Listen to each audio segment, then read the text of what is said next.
In 1785, the Frenchman Marquis Antoine René de Paulmy d'Argenson sold his library, the Bibliothèque Nationale de France. In addition to hundreds of books, it contained a lockable box with a seawater-stained notebook. Some sheets had been torn out, and the remaining 114 pages were scribbled and scrawled with incomprehensible symbols. In 1850, the librarian noticed an unusual library instance, which immediately caught the interest of a Mexican missionary who made a copy of the book and intended to publish it in the United States. The French government, which had recently lost Quebec after its defeat in the war with England, wanted to get ahead of the curve and publish the manuscript itself, and with decipherment to secure the discovery. Abbot Domin, famous for his travels, quit his studies at the seminary at the age of 20, left his native land, and embarked on a missionary journey to Texas. After returning to France, he was made a canon in Montpellier.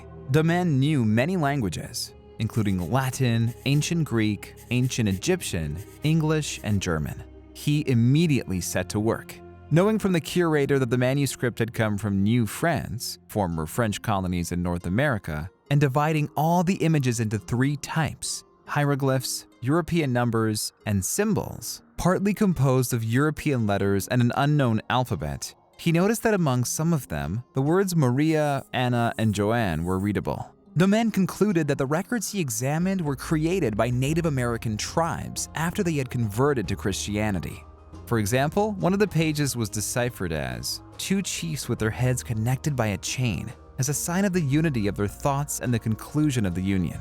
The moon is a symbol of night, the time of sorcery, and the conclusion of magical alliances. A totem resembling a horse or donkey, probably representing a lynx. Or Indians on the warpath, partly devoted to historical events and partly to religion, depicting a tent with a cross and shields meant to protect the warriors from the bullets of white settlers. Many drawings contain images of the phallus, from which the abbot concluded that before him, Indian tribes were followers of the phallic cult.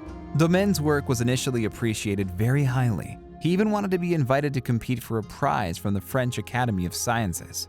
However, as we remember, the decryption was carried out in a hurry. In any case, it was necessary to get ahead of the Americans. And in 1860, the book was published under a long and complicated title.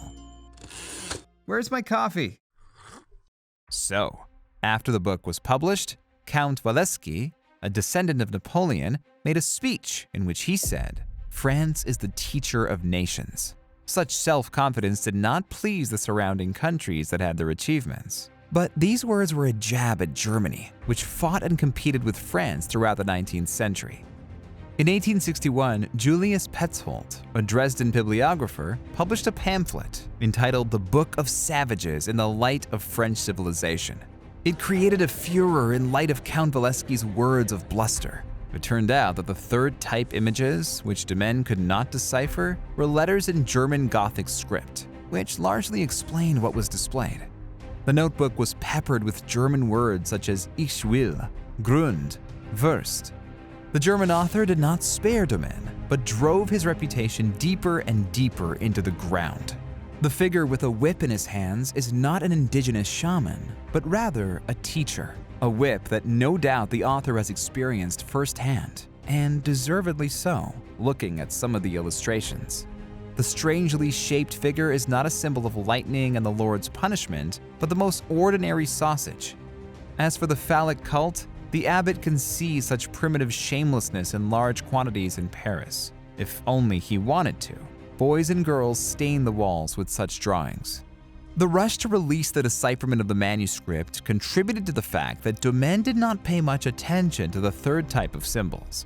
And as it turned out, his knowledge of German was, to put it mildly, not very good. German newspapers did not restrain themselves from ridiculing Domin. However, as Petzold himself wrote, he does not know who the drawings in the manuscript belong to. There are several versions, and according to one of them, the symbols depicted in the notebook are the creation of an Indian trained in German. According to another version, Emmanuel Domin himself created the manuscript and deciphered it. One of the most plausible versions sounds like this. Most likely, the notebook belonged to a German boy who, while traveling from Canada to Europe, wrote it out of boredom.